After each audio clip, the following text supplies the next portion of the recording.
In previous class, I discussed the topics conductors and insulators, free charge and bound charges inside conductor, dielectric and electric polarization, capacitors and capacitance. Today, I will discuss the remaining topics. These are combination of capacitors in series and parallel, capacitance of parallel plate capacitor with and without dielectric, and energy stored in a capacitor. So, I will explain the combination of capacitance in series and parallel with a video.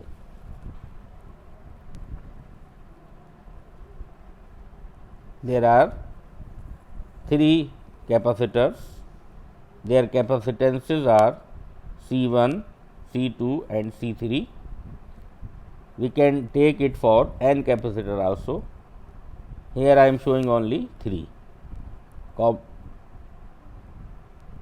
capacitors are in series if charge flow only in one path or charge in each capacitor is same. First, I give the positive charge to first plate due to electrostatic induction. Second plate will be negatively charged and positive charge will flow to the first plate of the second capacitor and negative other and so on. So, we know that charge is same in each capacitor.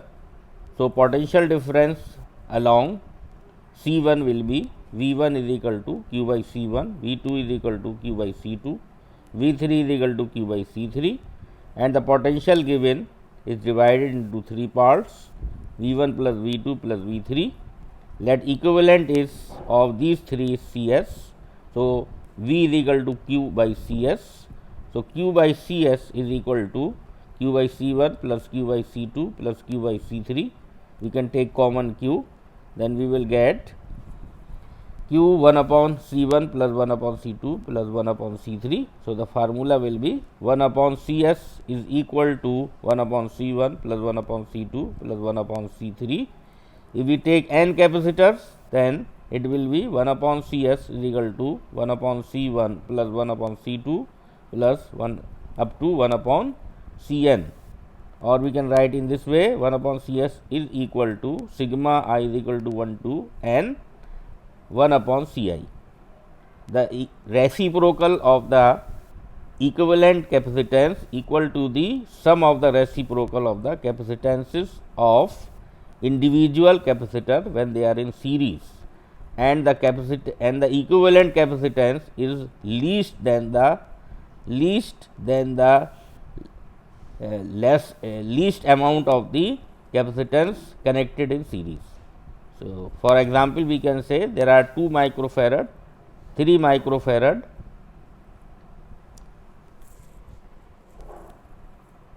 and 5 microfarad are in series. So, net capacitance will come less than the 2 microfarad. Now, I will discuss the combination of capacitor in parallel. Capacitors are said to be in parallel if charge flow in different path and the potential difference along each capacitor is same. So, here in the diagram 3 capacitors are in parallel. So, potential difference along each capacitor is V and their capacitances are C1, C2 and C3. They are connected in parallel.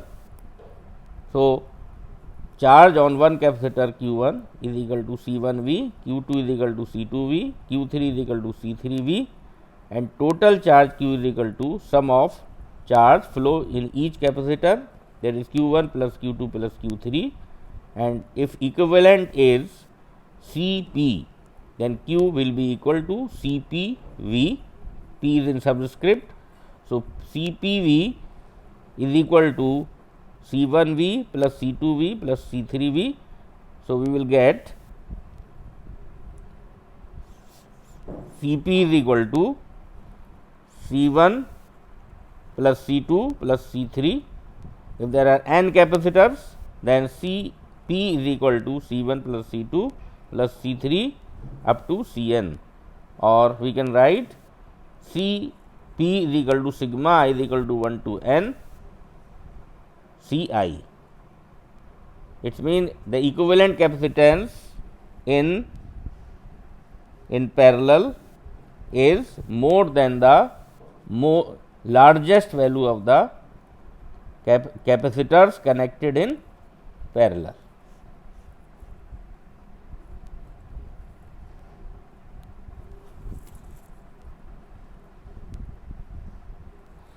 Now, I will discuss capacitance of parallel plate capacitor. The parallel plate capacitor mainly consists two thin identical conducting plates. Here in diagram I show plates 1 and 2. Plate 1 is given positive charge. So, due to induction, plate 2 a negative charge will be there in plate 2, and let separation between these two plates is d as shown in diagram, and A is the area of each plate, and E is the electric field maintained between the plates. So, to derive the expression for the capacitance of parallel plate capacitor,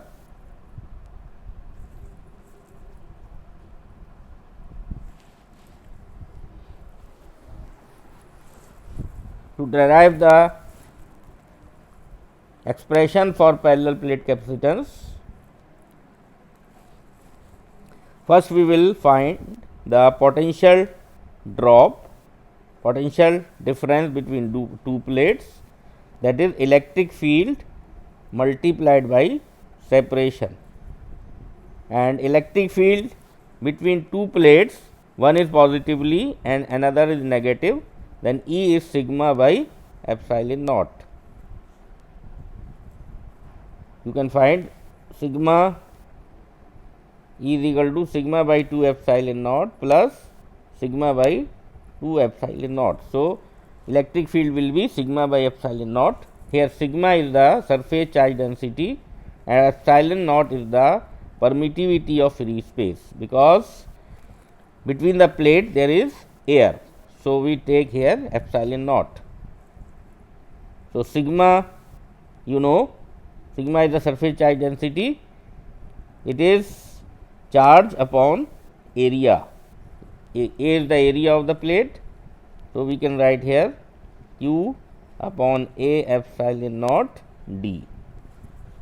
So, as we know that the formula of capacitance is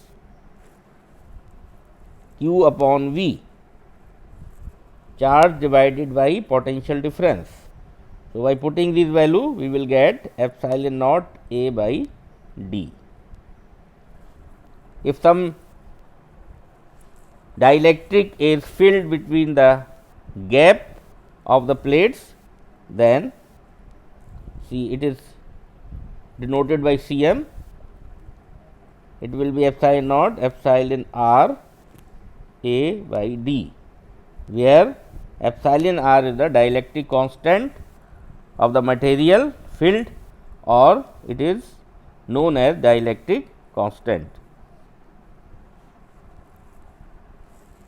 I can define dielectric constant in terms of capacitance in this way, that epsilon R or dielectric constant denoted by K also is equal to Cm upon C, means capacitance of the parallel plate capacitor when dielectric is filled between the gap divided by the capacitance when there is no dielectric between the plates.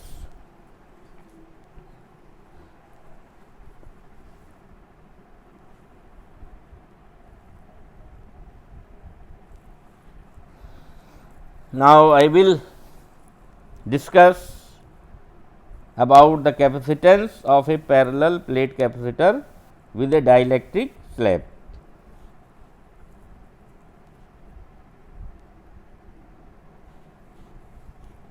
Capacitance, suppose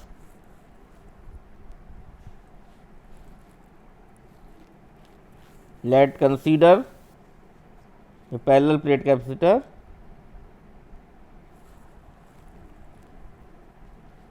Its separation is D,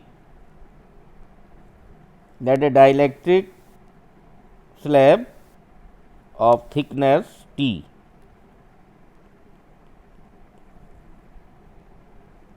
is introduced between the plates. Its area is same as the area of the plate, and separation and the thickness T is less than D. So, now the electric field will be outside the dielectric. E naught will be sigma by epsilon naught, and inside the dielectric, that is E p is equal to sigma by epsilon naught epsilon r, where epsilon r is the dielectric constant of the dielectric slab. So, potential difference V is equal to E naught d minus T, because outside the plate is in area only d minus T, and this it is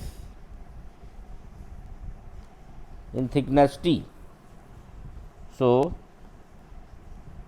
put the value of E naught.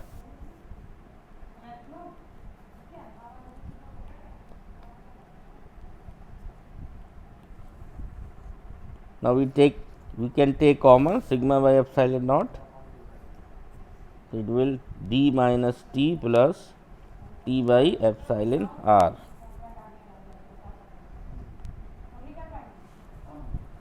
So, capacitance equal to Q by V,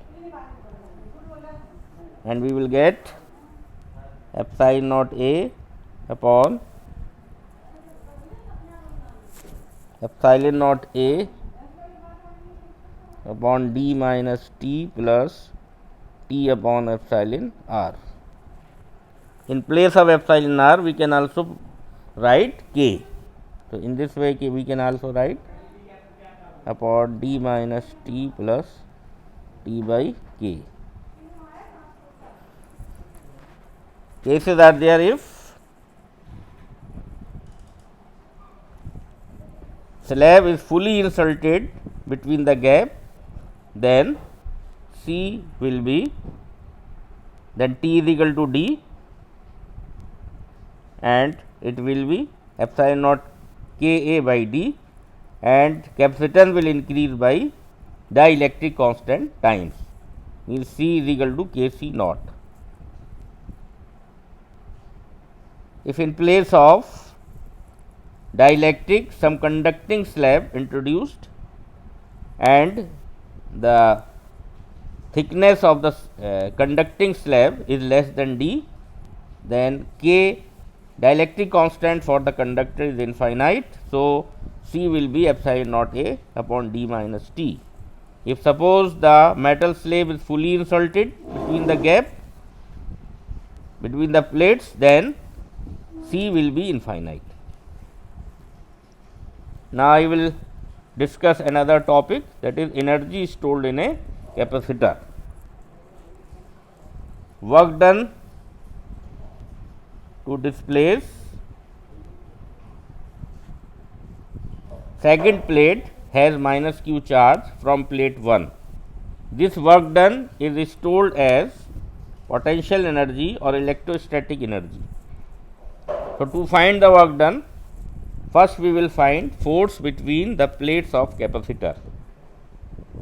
Plate 1 has positive plus q charge, it will produce a electric field. The electric field produced by plate 1 only, that is sigma by 2 epsilon naught, as we have studied in Gauss's law. So, in place of sigma we can write q by A. So, q by 2 A epsilon naught.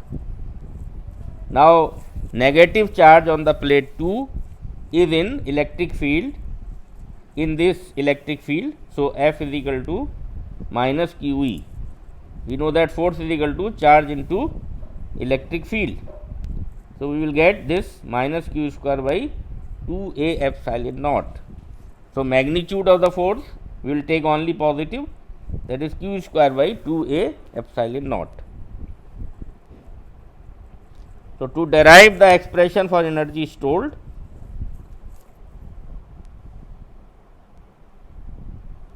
let displacement of the plate is d. So, work done is equal to F into d. Here F is Q square by 2A epsilon naught d. You know C is equal to epsilon naught A by d.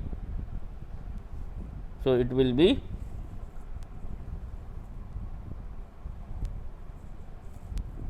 Q square, F is Q square by 2A epsilon naught, and it is C is equal to epsilon naught A by d. So, d upon epsilon naught A will be 1 upon C. So, Q square by 2C. In place of Q we can write CV,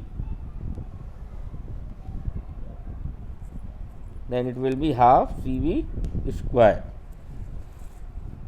In another way, CV into V we can write, and CV is the charge. So, there are 3 formulae for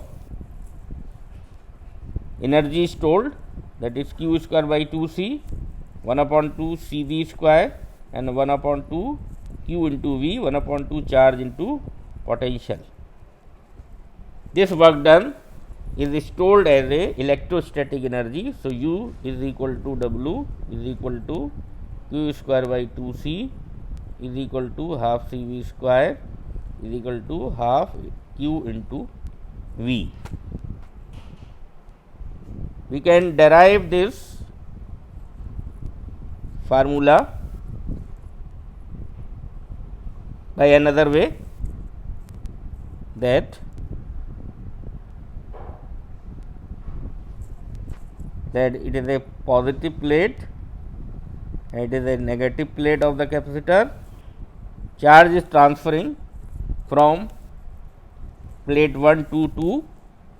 So, at any time potential difference is Q by C. Let small q charge is accumulated in the capacitor.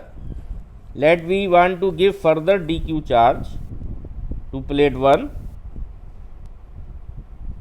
So, to give dq charge there is a repulsion, because positive charge initially on the plate. So, due to this repulsion we have to do some work, and this work, small work done, dW is equal to V dq. So, put the value of V, Q by C dq, and total work done to charge it from 0 charge to some value Q, capital Q. Then by integrating we will get Q square by 2C, and this work done is stored as a electrostatic energy, and it is equal to half CV square and equal to Q square by 2C. Graphically we can also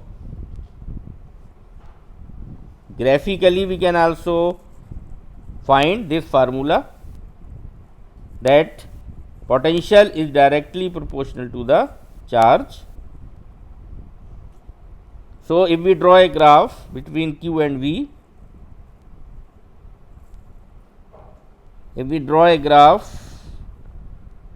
Q and V, then it will be a straight line, and the energy stored will be the area under QV graph. So, here is a right triangle.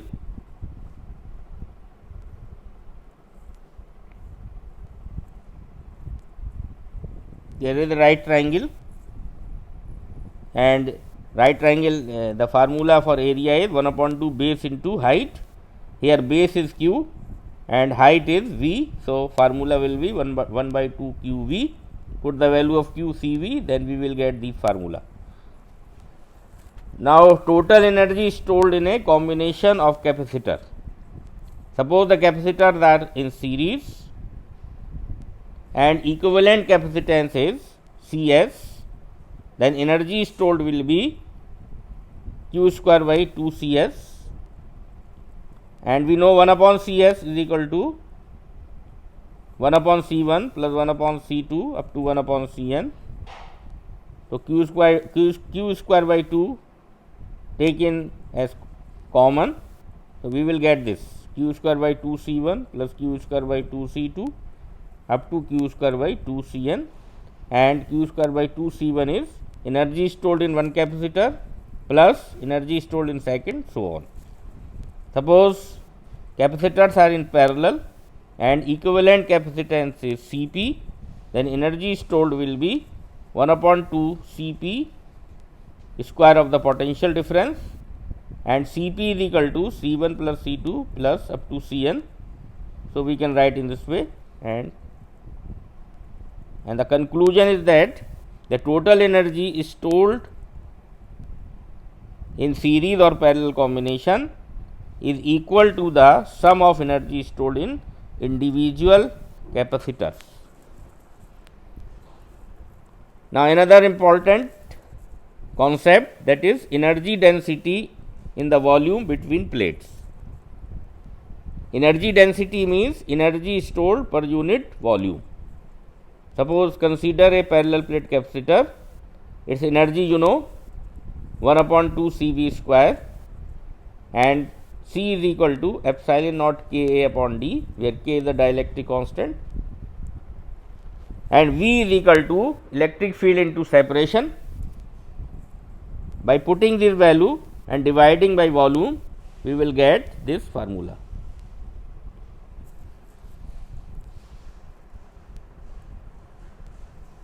Now loss of energy in sharing charges.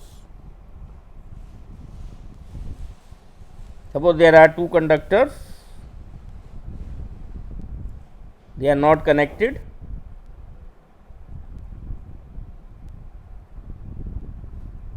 The potential of one is V1, another is V2, capacitance of one is C1, another of C2, then energy is stored in both conductors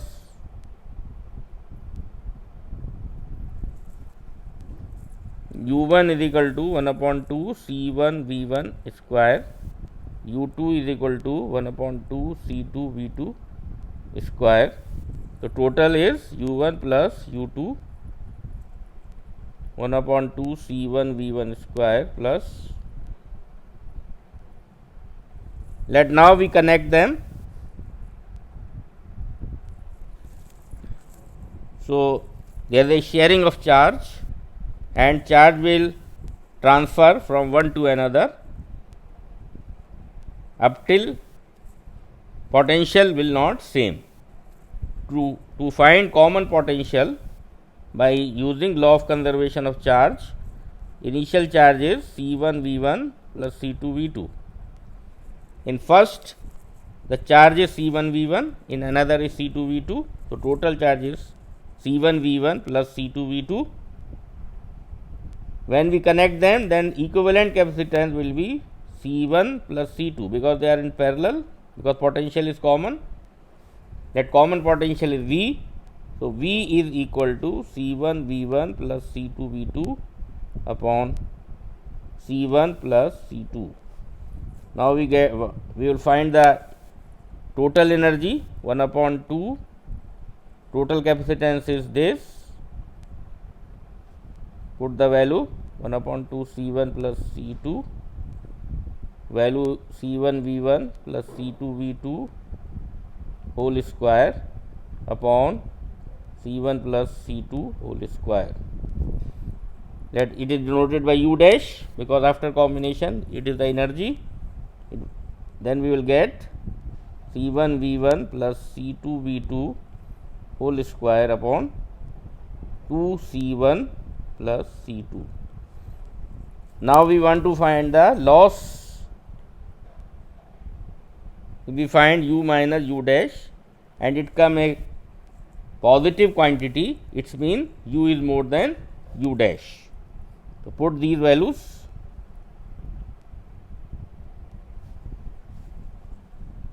One upon 2 C1 V1 square plus